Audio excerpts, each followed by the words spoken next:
What's up, 910? It's Sean. I am bringing you the daily dose today. I apologize. I'm in my car. I'm heading up to Orange County soon. Kind of a busy day, but nonetheless, I'll get it out right now. If you guys flip with me to Luke chapter 18, we're going to be looking at verse 9. I'm going down just a little bit past that. Something I was reading in my own reading this week and just thought, like, kind of a cool little read. Yeah, Luke 18, chapter 9, verse 9, my bad.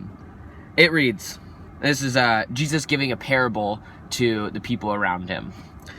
It says, "To some who were confident of their own righteousness and looked down on everyone else, Jesus told this parable. 2 men went up to the temple to pray, one a Pharisee and the other a tax collector. The Pharisee stood by himself and prayed, 'God, I thank you that I am not like other people, robbers, evildoers, adulterers, or even like this tax collector. I fast twice a week and give 1/10 of all I get.' He goes on, he says, 'But the tax collector stood at a distance. He would not even look up to heaven, but beat his breast and said, "God, have mercy on me, a sinner." I tell you that this man, rather than the other, went home justified before God. For all those who exalt themselves will be humbled, and those who humble themselves will be exalted.'" I love this story, and I love this parable and this illustration that Jesus sets up, because I think it really displays the humility that we have to have as Christians.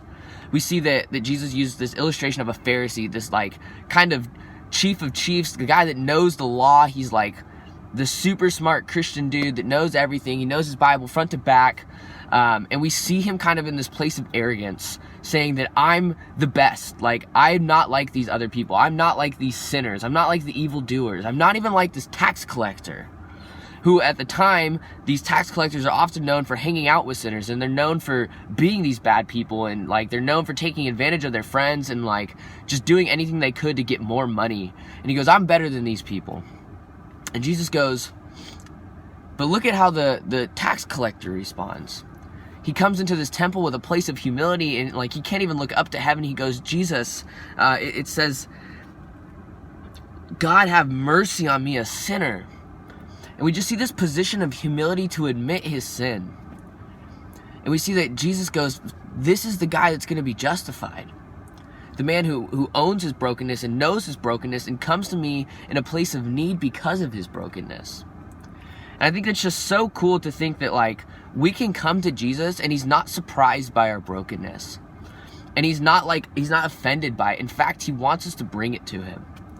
All of us have a place of brokenness. All of us have something in our life that we are falling short in. Bring that to Jesus and just receive his grace, receive his love, receive his mercy, and know that there's no wall and there's no offense that Jesus has to get by to give you that love. He's just ready to give, as long as we're ready to just take up a position of humility and go, "Jesus, I'm broken and I need you."